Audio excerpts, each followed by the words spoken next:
General Amar Singh was that rare breed of a soldier scholar who served in the far reaches of the British Empire, from the Far East to Middle East and even Europe. And his legacy is unlikely to be surpassed. Putting together his memoirs in diaries and books and photographs, which are all stored in this museum in Castle Kanota near Jaipur.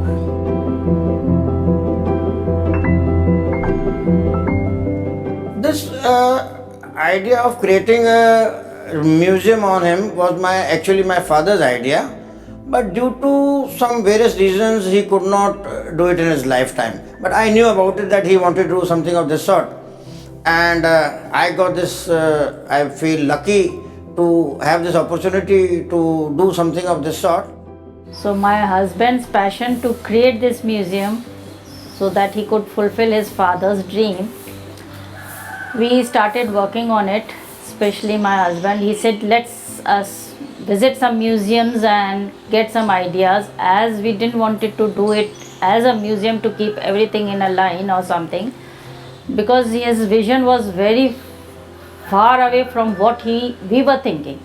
So we visited London museums and we visited all over just to get some ideas.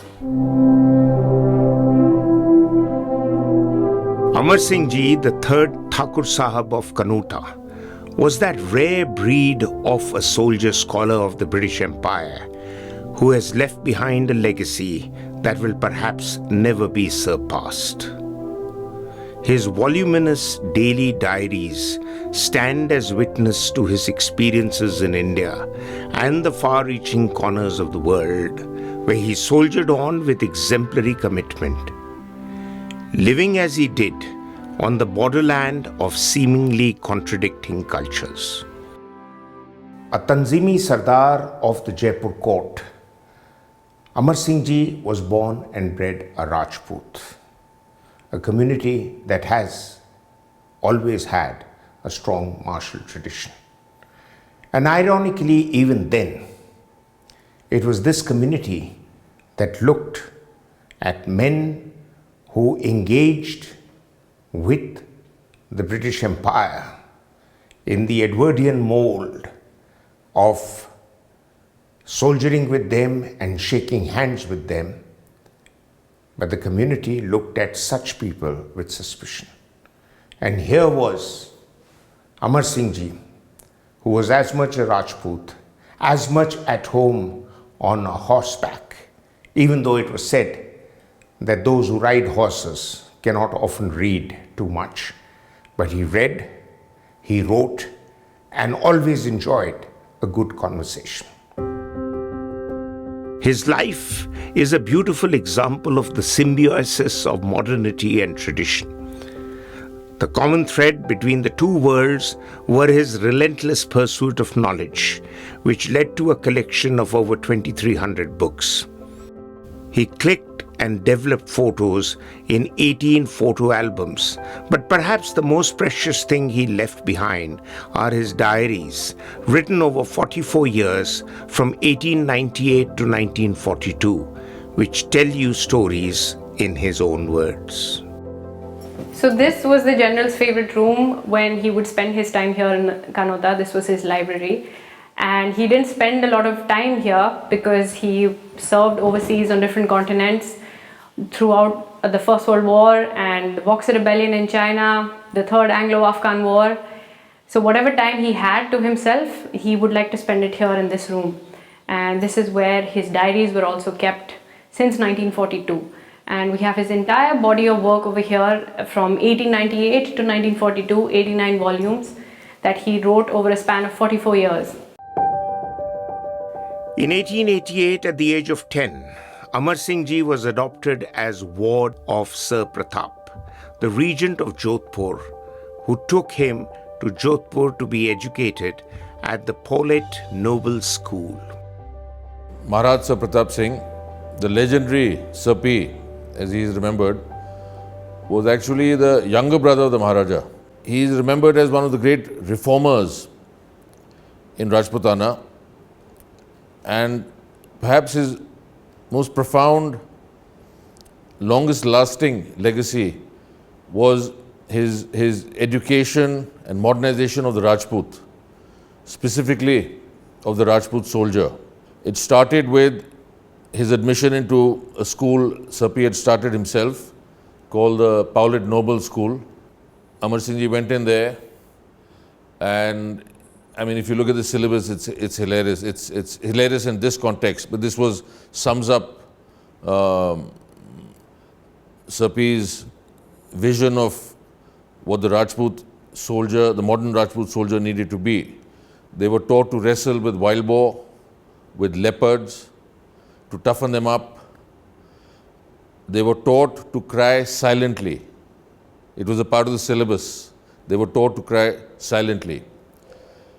Because the Paulet Noble School, named after a British officer Sir Pratap really respected, was the original crucible for one of Sapi's great theories and practices of making boy hard. A lot of emphasis on reading and writing English, science, mathematics, history, the histories of the great Rajput families, the history of the world as it was, the history of the British, warfare. So this was the training for Amar Singh Ji, and that generation of boys, Sir Pratap personally looked after their progress, monitored their progress, and literally brought them up. Further opportunities of self-development were provided when Amar Singh Ji became an officer in the Jodhpur Lancers, also known as the Jodhpur Sardar Risala, raised by Sir Pratap in 1889. He served as an ADC and a private secretary to Sir Pratap, who commanded the Jodhpur Lancers 2 regiments. Sir Pratap, fondly known as Sarkar to his men, trained Amar Singh Ji as a soldier, but the scholar in him was honed in by Ramnath Ji. This is the study table on which General Amar Singh Ji did a lot of his writing on, including putting together his diaries, as this picture shows. His tutor was Ramnath Ji, who had great influence on General Amar Singh Ji and his writing and his thinking. And when in 1899, Amar Singh Ji handed over to Ramnath Ji his diaries of that year, the response of Ramnath Ji came as a surprise to Amar Singh Ji. Ramnath Ji said that all I could see in your writings were accounts of shikar and butchery. And he reminded General Amar Singh Ji that the responsibility of the nobility of every era is to put together accounts which will be of intellectual contribution to the history of that era. And that began to shape Amar Singh Ji's thinking and his writing in the years thereafter. Ramnath Ji belonged to a family of Charans who were bards of the Jodhpur royal family. So, in a sense, ideal that a man of such lineage would encourage Amar Singh Ji to keep a diary. Ramnath Ji had kept a diary himself while traveling in Europe in 1894. He followed the English school practice of assigning diaries as a mean of cultivating discipline, self-awareness, and developing moral fiber. He told his young pupil, if you want to think like the British, think in English, and to do that, you must keep a diary. This led to a lifelong passion of Amar Singh Ji to write his daily diaries that in later years have earned historians even a PhD.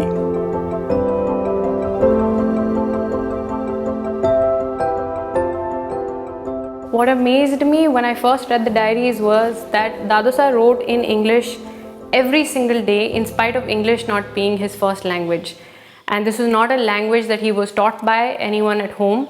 This was something that he learnt in school, that he picked up from reading books. And he used to read 60 books in a year when he started writing these diaries in 1898. So whatever he would read, the idioms, the proverbs, and the language and the words that he liked, he would read every day to describe his day. So you can literally see the growth of his language also. When you're reading the diaries cover to cover, you pick up a volume at random, you can see how much his English has improved, how much his thought process has become deeper and matured. And he would write with his favorite pen. He would use only a Waterman pen, and he would write at least one page in a day, and always at the top of the page he would mention which pace he's writing from, because he would travel so often, and always signed off with his name, Amar Singh. In 1900, Amar Singh Ji got his first opportunity for an active tour of duty in China. By June 1900, European colonial ambitions had turned China into a powder keg. Anti-Christian and anti-foreign Chinese militia known as the Boxer Rebels entered Beijing. As the German Chancellor, Baron von Ketteler, along with his interpreter and associates, headed for the Ministry of Foreign Affairs, accompanied by an armed escort. At 8 a.m. on June 20th, he was shot dead just a block away from the ministry building, where he was intercepted by the Boxer Rebels and attacked. The powder keg was now blown up, and a storm of telegrams was sent across Europe and the colonies with a call to arms. Thus, on the 11th of August, 22-year-old Risaldar Amar Singh received his call to arms. The empire commanded its Indian Army and the Imperial Service Forces, including the Jodhpur Lancers, to cope with the Boxer Rebellion and struggle for influence in a vanquished China. Ever eager to do some active soldiering, Amar Singh Ji wrote in his diary, at Jodhpur on Saturday, 11th August 1900. In the morning, Sarkar called for me. I hastily put on my clothes, and when he showed me the telegram which he had received about 2 in the morning, it contained the joyful news of the sanction for Sarkar to go to China in full command of his own regiment, the Jodhpur Lancers. Sarkar told me to get ready, and then on the next day, Sunday, 12th of August, Amar Singh Ji was to write. I had my horses saddled in full marching order and saw that everything was complete. I also bought a watch for 40 rupees. After breakfast, I put my things right and mended all that wanted repairs. By night train, 80 horses started for Calcutta, among whom was Gatotgach. My favorite horse also went. And Amar Singh Ji's first expedition out in the Jodhpur Lancers, he went as a Risaldar to China with Sir Pratap. It was a maiden campaign. It was also the beginning of his dimension of a man of letters, literally, because he was also writing he was looking after Sir P.'s correspondence. He was the letter writer, but he had also started writing his famous diary. I have here an excerpt of what he wrote about the Great Wall of China. He spent roughly a year and a half in China fighting in this area called Shanhaiguan, which was 65 kilometers from the epicenter of the Boxer Rebellion. And now this is a place where the Great Wall of China meets the sea. And he writes this about the Great Wall of China, saying that it is considered among the 7 great wonders of the world, and it was our daily view. I had walked for weeks continually on it and was wondering what sort of a man he must have been who started this enormous work. It is the end here where the wall runs into the sea. Soon, however, with the business of settling down, his regiment received its marching orders on Monday, 15th October 1900. And General Amar Singh Ji was to write. In the morning, Sarkar ordered the first squadron to get ready in full marching orders. I was also ordered to accompany Sarkar to the city of Shanhaiguan. There was some fighting in the city, and some men of the Chinese were killed. We saw their corpses lying in one of the city gates. We went all around and through the city to awe the enemy and establish confidence. However, ever sensitive to the plight of helpless people caught up in a conflict, he wrote on Friday, 19th October 1900 about his role. we went out for the same business as yesterday, that is, of searching villages for arms and to burn them if they were found. The most pitiful sight of all was of scores of women hiding, or rather trying to hide in the fields with their infant babes clinging to their bosom. It is quite a shame to bring so many troops to fight or rather frighten such poor and helpless women. To civilians, the idea of a soldier at war seems to be that of a long cavalry charge, but very often it is young men who have to battle the elements of nature as well as fellow man. And reflecting on the severity of the winter months in China, Amar Singh Ji was to write, "The winter was no doubt a very severe one. The record was 42 degrees below freezing point. The fruits, bread, and everything used to freeze there. The ink also froze twice in our rooms. The men's moustache who used to freeze with their breathing. Even sometimes the perspiration used to freeze on the bodies of our horses while they were still hot and working round the course. There was no limit to the clothes we wore. Bathing had become scarce." Samuel Smiles emphasized the concept of duty, character, and morality that reinforced Amar Singh Ji's Rajput traditions. Although his diaries remained private documents throughout his life, the theme of his writing suggested that he took to heart his tutor's words. A writer must always bear in mind that it is his duty to give something very profitable to the readers for the time they spend in reading his works, thus making the diary not only very amusing but also very useful to mankind. Amar Singh Ji had in fact done that when he recounted his visit to the Imperial Palace of Japan for an audience with the Japanese Emperor that was arranged by Mr. Whitehead, the British Consul in Japan. The British minister led the way, followed by Sarkar and us all others, one behind the other according to his military rank. Just on entering the door, we found the emperor standing before his chair and the admiral of the fleet and the ex-prime minister and a couple of others, noblemen and statesmen, all beautifully and gorgeously dressed in their respective uniforms with plenty of medals and orders shining on their breasts. The emperor was himself dressed in the uniform of a general and was wearing his orders as well. I'm sorry, I don't know the names of those orders. The emperor is a tall man considering the usual height of the Japanese and stood bareheaded with his cap in his head. The coat was well fitted, but the breeches were very loose and seemed too ridiculous owing to the tailor not being allowed to measure his legs, which are considered too sacred to be touched by anyone. In September 1901, that is just a month after their arrival from the Boxer Rebellion at China, he marries him off in a very unconventional marriage at the Thikana of Satin near Jodhpur, wherein all the marriage party, including the groom, wore the Jodhpur Lancers uniform. The very interesting aspect was, even my grandfather was in the Jodha squadron and he would have attended the marriage of General Amar Singh Ji. A month later, having finished his China campaign in July 1901, the young soldier began his second military career as a cadet at the Imperial Cadet Corps at Dehradun.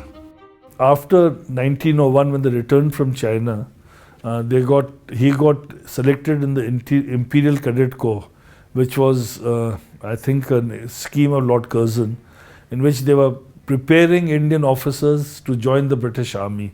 It was to be for 7 terms, for 2 to 3 years training, basically for the young boys between the age of 17 to 20 years from the aristocratic families. And the 6 months was supposed to be, the winters was supposed to be at Meerut, and the summer 6 months was supposed to be at Dehradun. Amar Singh Ji puts to good use his equestrian skills, polo, pig sticking, and his written and verbal English. and he excels throughout his 3.5 years.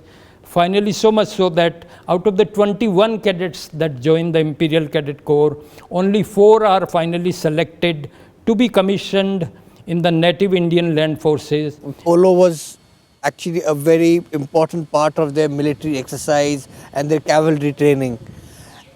As Amar Singh ji has also mentioned in his diaries, that we play polo, we talk polo, we even dream about polo.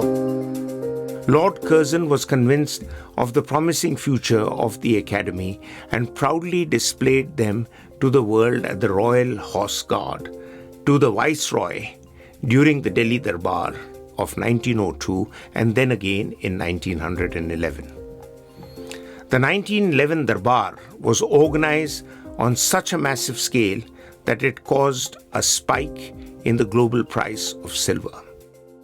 So out of the 21 odd officers who were selected for the Imperial Cadet Corps, only 4 got selected, and General Amar, then Captain Amar, I think, was one of the 4. They expected they'd be sent to a British regiment, command British troops, and behave like any normal regimental officer would in his early career. But much to their horror, he was sent as an ADC, and he spent most of his time with the British Army on the staff of British officers, because the unwritten rule, though they didn't put it in, or they may have put it on paper, was that an Indian officer would not command British troops. And he had problems in that also when he was in Mao. His first posting after the Imperial Cadet Corps was in Mao. The British sergeants and all would not salute them, not give him the respect due to a British officer. And it took a while. His general was very supportive of him, and he overcame that. But that left a very, very strong mark on his thought process, his brain, and it scarred him. So Amar Singh ji, actually being one of the first commissioned officers and going up the ladder steadily, he saw this great, what they thought was very unfair at that time, but that's the way the empire was, whereas they were officers, but they were not treated exactly like the British officers. Sir Pratap, because of his age and his title and Jodhpur Prime Minister, he was treated slightly differently. The youngsters coming up were treated slightly differently. It was a difficult time. I mean, you read Amar Singh's diary, you read other articles. It was a difficult time. They were truly pioneers. But I think Sir Pratap helped give them all an inner confidence that they were able to ride through these troubled times, never losing a sense of their own self within the larger imperial system. To his great mentor's great wish, he finally became one of the first fully commissioned Indian officers in the mainstream British Army. I think it's hard to understand what an achievement it was at that time. And it was, of course, Amar Singh ji's own drive, his own talents, but it was Sir P's dream for the Rajput as he developed into the modern age, the 20th century, and Amar Singh ji did that. A Rajput, an educated Rajput soldier performing our God-given dharma, which was closest of all to Sir Pratap's heart. That was Amar Singh ji, a man of letters, a very well-read man, well-versed, but with the ancient fire of the Kshatriya in his belly. And Sir Pratap used to often tell his sons, God has given us 2 hands, one for a balam, a lance, and one for a kalam, a pen. And I think amongst all his proteges, Sir Pratap inspired many people, but amongst all his proteges, I don't think anyone better epitomized this than General Thakur Amar Singh ji.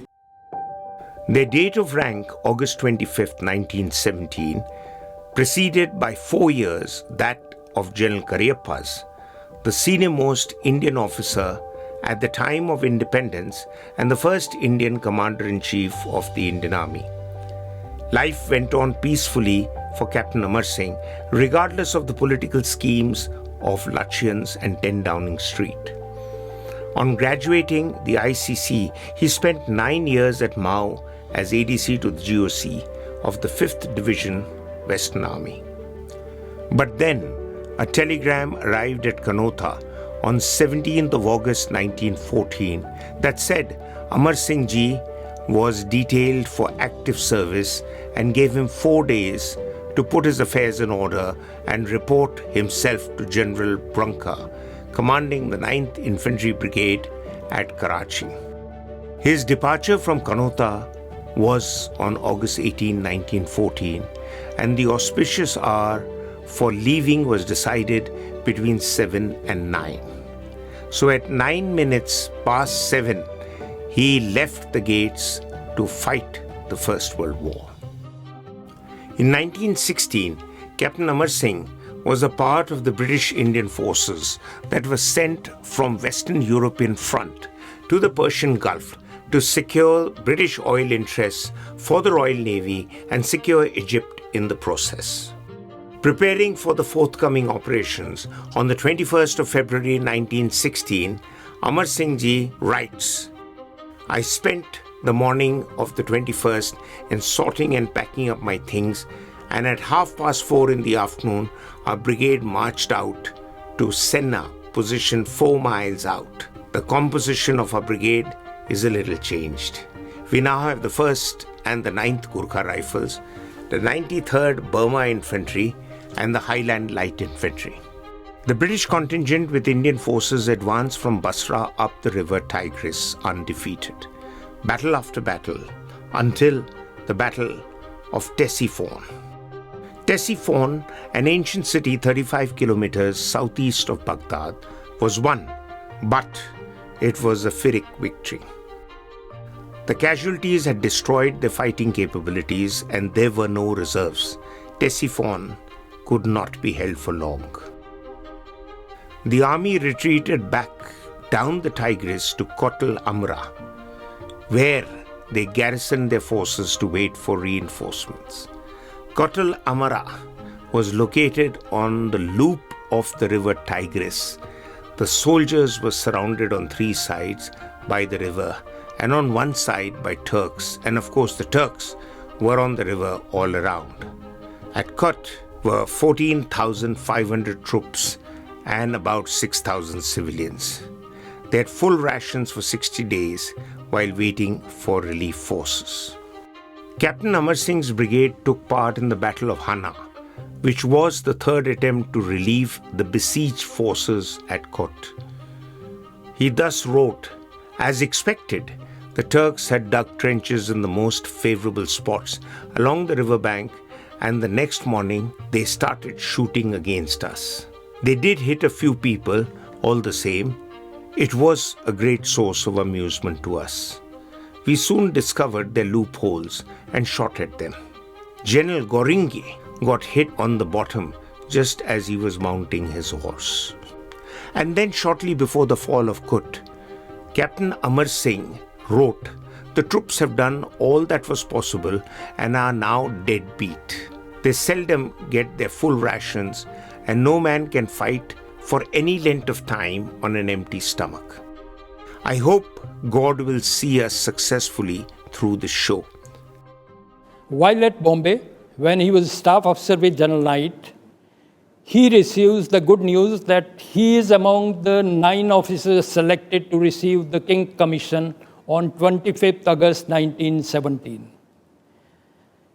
While at Bombay, after receiving his King's Commission, he gets posted to 2nd Lancers, the Gardener's Horse, and attached with 16 Cavalry Regiment. Soon after, the 3rd Afghan War starts, and he gets posted to Waziristan with 16 Cavalry, wherein he acts as squadron commander for complete 2 years. Therein by, he becomes the first Indian officer to command the mixed troops of the British and the Indian in active operations. No other Indian had ever done this kind of a thing. General Amar Singh Ji's experiences and his exposure to the Great War as World War I came to be known are in great detail in his diaries. It's about the conflict that was fought for a little more than 4 years between 1914 and 1918 and came to be known both as World War I and the Great War, because gradually, having started in Europe, it began to suck in various elements of the empires of Britain and France and so many others. India and the colonial footprint in India wasn't spared. And India and Indian soldiers willingly contributed to that great war effort. Eventually, at the end of the day, India provided more than 1.5 million soldiers, 170,000 animals, and about 3.5 million tons of foodstuff and support systems. All in all, a much bigger effort than India's armed forces today. And in memory of India's contributions, the Allied powers have created a huge memorial to the biggest battle in Europe where Indian soldiers fought and fell at Neuve-Chapelle. And India Gate in New Delhi is an equally big monument to the gallantry of the Indian soldiers, which has been explained in great detail in the diaries of Amar Singh Ji. In his diary, he reported on 3 occasions between September 28, 1920 and March 15, 1921 that he assumed officiating command of the regiment.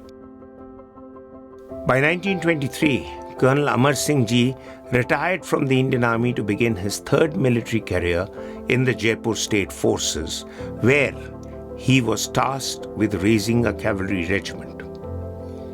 He went on to create a professional military force, the Jaipur Lancers, including the headquarters for the Indian Army's 61st Cavalry. He stayed with the regiment until his retirement as a Major General in 1936. When General Amar Singh took over the state forces, the state forces were seen as a secondary fighting force, more like a police force. The British had very little respect for the state forces, unfortunately. Jaipur state forces actually owe a lot to his foresight, not only in military matters, construction, but also on the social side of it, in which he was able to. And you see some of the officers which then came out. You had Colonel Govind Singh, who was the first, went on to become the first Indian commandant of the bodyguard. You had Colonel Rajendra Singh, who went on to become adjutant. Because of his drill, he learnt as he was an officer of the Jaipur infantry. When General Cariappa raised the Guards Brigade, the Brigade of Guards was also fashioned on the household cavalry. There are umpteen other officers who did very well.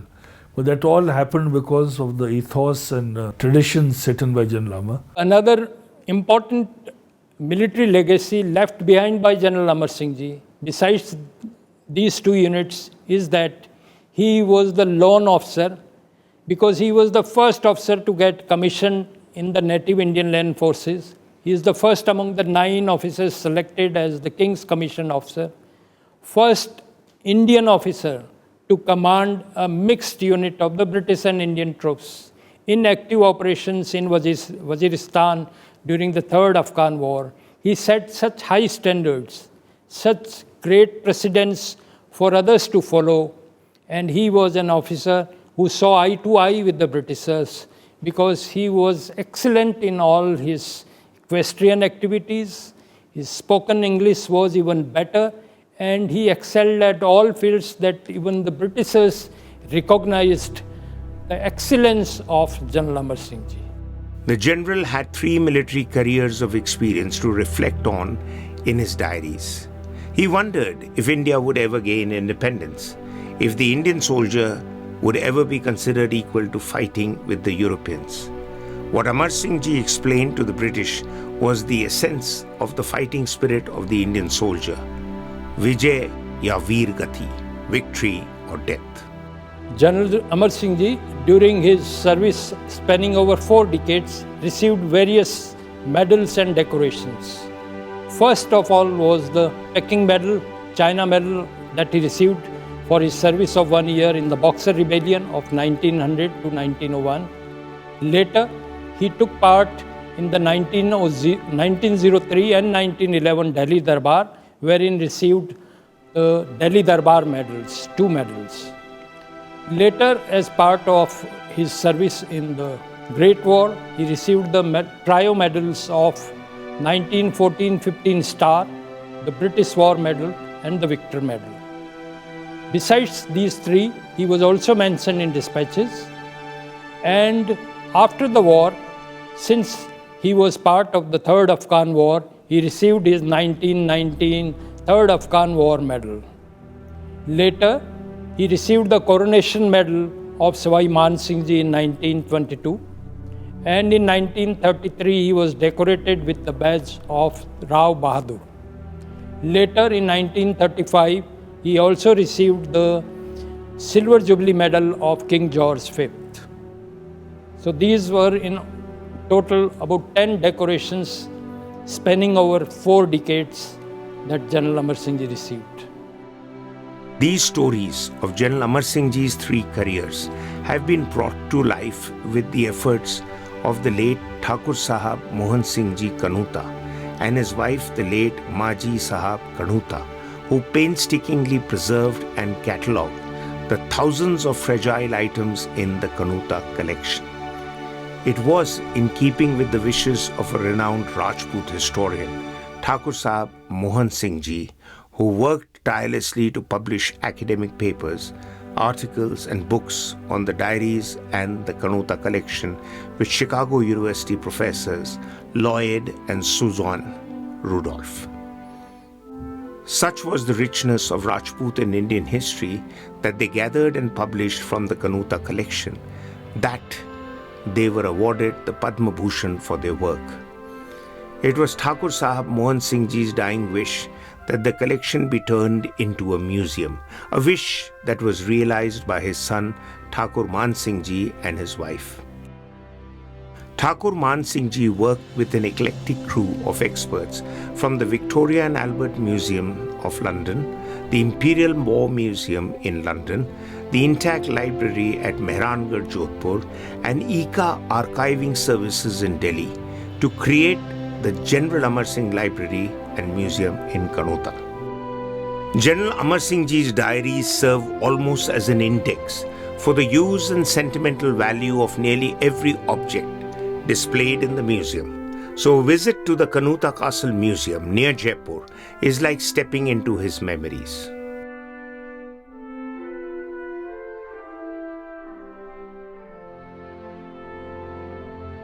Now I am at Narayan Nivas. This 100 bighas of land was given in Inam to Joravar Singh by Maharaja Ram Singh II of Jaipur from these 3 villages called Moti Dungri, Bhavani Sankarpura, Bhodpura. Then they started building a garden house in this. It became a family garden house outside the city. This was a thick forest in those days. There were until 1960s. It was a forest. There were tigers used to come around here. When Amar Singh inherited this family land, he decided to build a house on this land, which he named after his father, Narayan Nivas. He named it Narayan Nivas. And the furniture, the crockery, the cutlery, the piano, he all collected. Whenever he traveled abroad and out in India, he collected this furniture.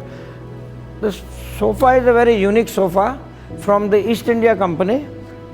It's a 10-seater sofa which he bought it in the auction in Mau. I am the 5th generation of Kanota family, and we, the family, are running Narayan Nivas as a heritage hotel since 1978.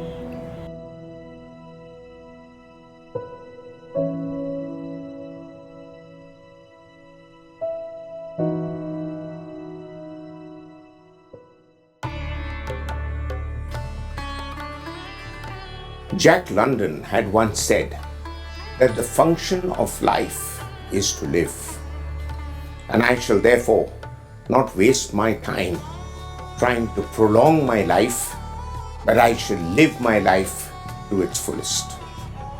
General Amar Singh did precisely that. And the collection of his diaries that lie in this museum, as we have seen, are an index to a bygone era that are not just of sentimental value, but a collection of diaries that will help us to understand the life and times of a man who was, in many ways, truly a Renaissance man.